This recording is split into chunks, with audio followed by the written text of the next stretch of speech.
তোমাদেরকে প্রথমে বলেছিলাম কি কম্পিউটারের ভেতরে অনেকগুলো কম্পোনেন্ট আছে, হ্যাঁ।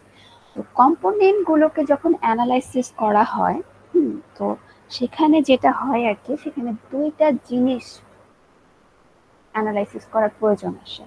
এটা হচ্ছে ফার্স্টলি হচ্ছে স্ট্রাকচার, আর সেকেন্ডলি হচ্ছে ফাংশন। স্ট্রাকচার ফাংশন এই লেখাই আছে, বাট তোমরা যদি কেউ নিজেদের কনসেপ্ট থেকে একটু বলতে পারো যে এই দুইটার মাঝে কোথায় সেম কোথায় ডিফারেন্স।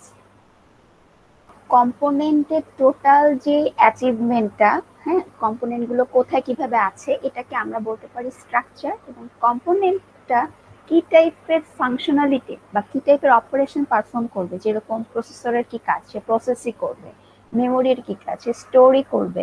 তো এইটা ফাংশন বলতে যেটা বোঝায় যে ইন্ডিভিজুয়াল কম্পোনেন্টের জন্য সে কি টাইপের অপারেশন পারফর্ম করবে, সেটাকে আমরা বলছি ফাংশন।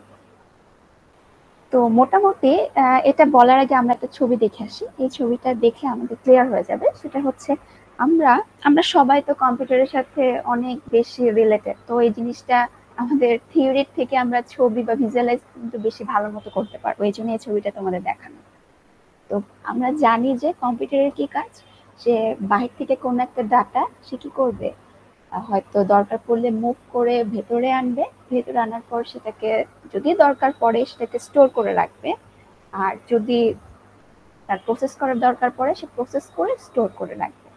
আবার এরকমও হতে পারে যে আউটপুট হিসাবে আমি সেই ডাটাটাকে রিট্রাইভ করতে চাচ্ছি, তাহলে সে কি করবে, ডাটা যেখানে স্টোর করা আছে সেখান থেকে কি করবে, ডাটাটা কন্ট্রোল মেকানিজমের মাধ্যমে সে আউটপুট হিসেবে রিট্রাইভ করবে।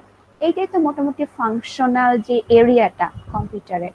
হ্যাঁ, তো এখন যদি তাহলে আমরা থিওরিতে যাই, তাহলে আমরা বলতে পারি যে কম্পিউটারের আসলে চারটা ফাংশনস। হ্যাঁ, ফার্স্টলি সে কি করবে, ফার্স্টলি সে কাজ হচ্ছে প্রসেস করা, কারণ কম্পিউটেশন মানে সেখানে অনেক প্রসেসের ব্যাপার আছে, প্রসেস করা। প্রসেস করার পরে ডাটাটাকে সে স্টোর করবে না কি করবে, তার তো প্রসেসটা একটা কারণে করা হয়েছে, তো ডাটাটাকে সে স্টোর করার জন্য কিন্তু প্রসেস করেছে। তার মানে সেকেন্ড যে পয়েন্টটা আসবে সেটা হচ্ছে ডাটা স্টোরেজ।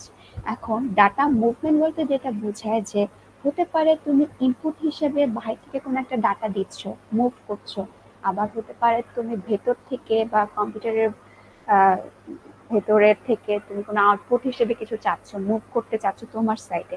তো এটাকে বলা হয় হচ্ছে ডাটা মুভমেন্ট।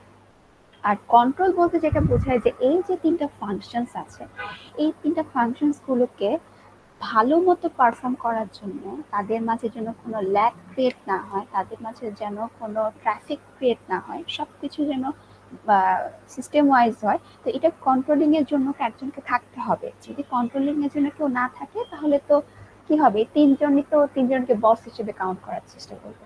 তো যেখানে একের অধিক বস থাকে সেখানে তো বোঝাই যায় কিরকম একটা হ্যাপোসেট কন্ডিশন হয়।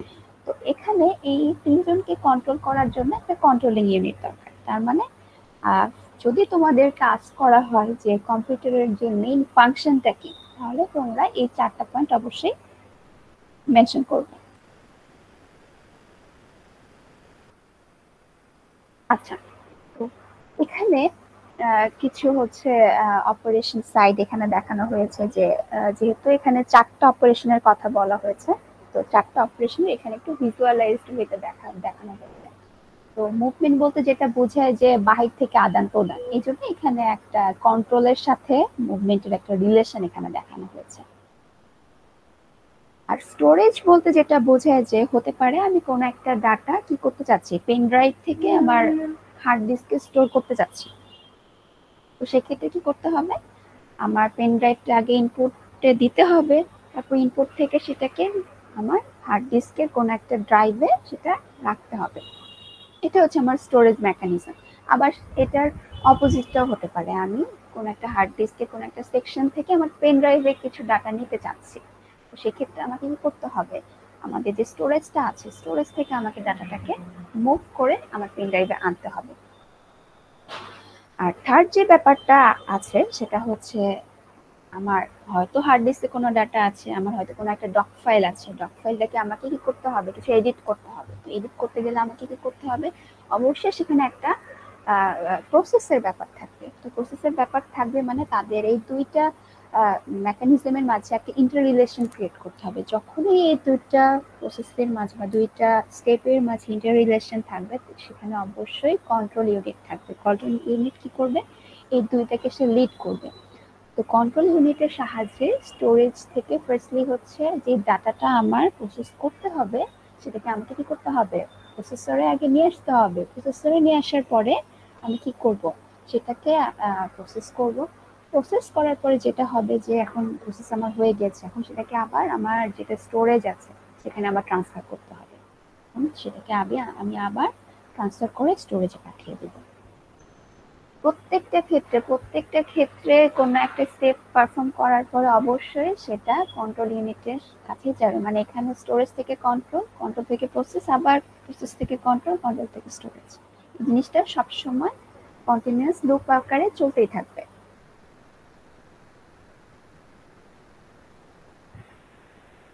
আচ্ছা, তো এখন এমন হতে পারে যে তোমার পেন ড্রাইভে কোনো একটা ডক ফাইল আছে, তুমি চাচ্ছ যে সেই ডক ফাইলটাকে একটু কিছু এডিট করে তোমার হার্ড ডিস্কে রাখতে। তো এই ক্ষেত্রে তুমি কি করতে পারো? তোমার পেন ড্রাইভটা তুমি ওপেন করতে পারো।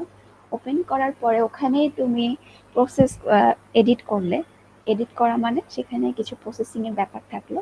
এডিট করার পরে সেই প্রসেস এই ডাটাটা তুমি সেটা কপি করে বা মুভ করে যেটাই হোক তুমি সেটা স্টোরেজে রাখলে। আবার উল্টাটাও হতে পারে, স্টোরেজ থেকে কোনো একটা ডাটা আমি প্রসেস করলাম, প্রসেস করে আউটপুট হিসেবে আমরা পেন ড্রাইভে নিলাম। এখানে একটা স্ট্রাকচার দেওয়া আছে। তো তার আগে তোমাদেরকে একটা জিনিস বলে রাখি যে কম্পিউটার তো ধরো অনেক অনেক কম্পোনেন্ট আছে, তাই না? হ্যাঁ, অনেক অনেক কম্পোনেন্ট বলতে মেইনলি 3টা কম্পোনেন্ট আছে। তো 3টা কম্পোনেন্টকে আবার যদি আমরা সাব ডিভাইড করি সেখানে আরো অনেক সাব কম্পোনেন্ট পাবো। এরকম করে করে কিন্তু একটা কমপ্লেক্স একটা মেকানিজম।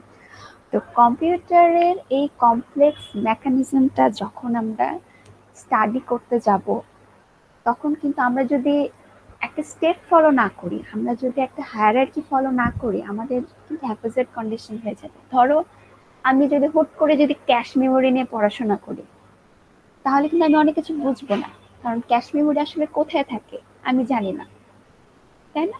তো সেক্ষেত্রে আমাদেরকে সবসময় কোনো একটা কমপ্লেক্স মেকানিজম যখন আমরা স্টাডি করব বা অ্যানালাইসিস করব তখন আমাদের মাথায় রাখতে হবে যে আমরা দুইটা ওয়েতে সেটাকে অ্যানালাইসিস করতে পারি। একটা হতে পারে হচ্ছে টপ টু বটম, আরেকটা হতে পারে বটম টু টপ।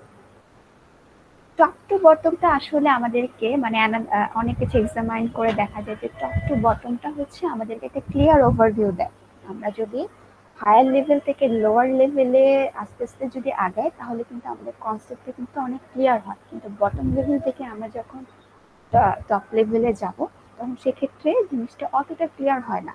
তো তোমাদের বইয়ে আর কি যেটা দেখানো হয়েছে যে ওখানে টপ লেভেল হায়ারার্কিটা ফলো করা হয়েছে। ফার্স্টলি এখানে কম্পিউটারের যে মেইন যে কম্পোনেন্ট গুলো আছে এই কম্পোনেন্ট গুলোকে তারা সাব ডিভাইড করে এখানে দেখানো হয়েছে। তো এখানে আমরা গত ক্লাসে কিন্তু একটা আর্কিটেকচার দেখেছিলাম। সেখানে কি দেখেছিলাম যে আমার প্রসেসর ছিল, মেইন মেমোরি ছিল বা মেমোরি ছিল আর কি, ইনপুট আউটপুট সেকশন ছিল, আর তাদের মাঝে কানেকশন ক্রিয়েট করার জন্য কিছু বাস ছিল। তো ওই ফিগারটারে কিন্তু এটা একটা সার্কুলার একটা ফিগার। এখানে ওই ফিগার আর এই ফিগারের মধ্যে কোনো ডিফারেন্স নেই, শুধু এখানে আরেকটা ডিফারেন্স এখানে রেখে যে একটা পেরিফেরাল একটা ওয়ে রেখেছে। ধরো যে আমাদের কম্পিউটারে অনেক ধরনের পোর্ট থাকবে। তো পোর্টের মাধ্যমে বাইরে থেকে আরো কিছু যদি আমি কোনো ইনপুট আকারে আরো কিছু যদি রাখতে চাই সেটার একটা অপশন এখানে রাখা হয়েছে যে পেরিফেরাল একটা ওয়ে। আর কম্পিউটারের সাথে ধরো কমিউনিকেশনের জন্য বা কম্পিউটারের সাথে কমিউনিকেশন বলতে শুধুমাত্র যে আমরা ইন্টারনেট কমিউনিকেশন বুঝাই এটা কিন্তু না। কমিউনিকেশন বলতে এই যে আমাদের যে পাওয়ার সাপ্লাইটা আছে, হ্যাঁ, আমাদের কম্পিউটারে যে পাওয়ারটা দিলে সেই কম্পিউটারটা অন হবে সেখানে একটা ওয়্যার্ড একটা কানেকশন থাকবে, এটাকেও কিন্তু বোঝায়। তো তার মানে একটা কম্পিউটার শুধুমাত্র কিন্তু একা পারফর্ম করতে পারে না, কম্পিউটারের জন্য কি করতে হয় একটা কমিউনিকেশন লাইন দরকার পড়ে। এবং যেহেতু একটা কম্পিউটার একটা ভাস্ট একটা এরিয়ার জন্য ইউজ করা হয়, একটা গোলের জন্য ইউজ করা হয়, তো সেক্ষেত্রে কম্পিউটারকে বিভিন্ন পারপাজে কিন্তু ইউজ করা প্রয়োজন আসে। তো এই জন্য আমার পেরিফেরালের জন্য আমরা একটা এখানে অপশন রাখি সবসময় যেন যদি আমার কম্পিউটারকে অন্য কোনো কাজে ইউজ করার দরকার পড়ে, সেক্ষেত্রে যেন অপশনগুলো ওপেন থাকে। আচ্ছা, তো প্রথমে আমরা কি কম্পিউটারের যে উপর থেকে যে ভিউটা, এটা কিন্তু আমরা দেখে ফেলেছি যে ইনপুট আউটপুট সেকশন, সিপিইউ আর মেমোরি। এখন আমরা যদি সিপিইউটাকে আবার সাবডিভাইড করি, তো সেক্ষেত্রে আমরা যেটা দেখি যে এখানে রেজিস্টার্স থাকে, এএলইউ থাকে বা অ্যারিথমেটিক লজিক ইউনিট থাকে, আর কন্ট্রোল ইউনিট থাকে। আর এই যে এই তিনটা মেইন কম্পোনেন্ট সিপিইউ, এই তিনটা মেইন কম্পোনেন্টের মাঝে অবশ্যই কি আমার একটা কানেকশন থাকবে। তো এটাকে বলা হয় হচ্ছে ইন্টারনাল সিপিইউ ইন্টারকানেকশন। যদি কানেকশন না থাকে তাহলে এদের মাঝে কি ইন্টারকমিউনিকেশনটা কিন্তু পসিবল হবে না। তো মোটামুটি সিপিইউর মধ্যে হচ্ছে যদি আমরা সিপিইউটাকে একটু ডিসেক্ট করি তাহলে এরকম দেখতে পাই। এটাকে আরো ডিসেক্ট করা হবে সামনে, জাস্ট আমরা আপাতত এটা দেখে রাখি। আচ্ছা, এই যে এখন দেখো কন্ট্রোল ইউনিটকে তারা আবার সাব ডিভাইড করেছে। তো কন্ট্রোল ইউনিটকে যখন তারা সাব ডিভাইড করেছে, সেখানে দেখা যাচ্ছে যে সিকোয়েন্সিং এখানে হবে লজিক, এখানে লগইন দেয়া আছে। তারপরে control unit, register and decoder. এই জিনিসটা তোমাদেরকে গতদিন বলেছিলাম যে ডিকোডারের কাজ কি। আর রেজিস্টারের কাজ হচ্ছে একটা ছোট্ট একটা মেমোরি কন্ট্রোল ইউনিটে, যেখানে কি হয়, যেখানে হচ্ছে আমার মেমোরি থেকে, আমার তো মেমোরির সব পোর্শন কিন্তু আমার ইউজ হয় না প্রসেসের জন্য, সব ইনফরমেশন কিন্তু আমার দরকার পড়ে না। আমার যেই ইনফরমেশনটুকু দরকার সেইটুকু ইনফরমেশনটাই আমি রেজিস্টারে কি করব, মুভ করে নিয়ে আসবো বা কপি করে নিয়ে আসবো এবং সেটার উপর পারফর্ম করবো। তো রেজিস্টার হচ্ছে একটা সিপিইউর মধ্যে একটা মেমোরি। আর লাস্টলি যেটা থাকে কন্ট্রোল ইউনিটের কন্ট্রোল মেমোরি, এখানে রেজিস্টার মেমোরি একটা আলাদা ধরনের থাকে, আর কন্ট্রোল মেমোরি আরেকটা টাইপের থাকে। রেজিস্টারটা জাস্ট প্রসেসরের জন্য ইউজ করা হয়, আর কন্ট্রোল মেমোরি যেটা, এখানে হচ্ছে বাফার থাকে, এখানে ইনস্ট্রাকশন সেটের জন্য আলাদা ধরনের আরো কিছু মেমোরি থাকে। ঠিক আছে? তো সিকোয়েন্সিং লজিক যেটা বলা আছে, এটা বলতে কি বোঝায়? এটা মনে আছে যে আমরা পড়েছিলাম যে ডিএলডিতে, যে যখন এক ধরনের লজিক সিস্টেম আছে, সেখানে কি হয়, সে শুধু প্রেজেন্টটা নিয়েই চিন্তা করে না, তার আগের স্টেজে কি থাকে, আগের স্টেজে যে অপশনটা থাকে সেটাও সে কনসিডার করে কিন্তু সামনে আগে।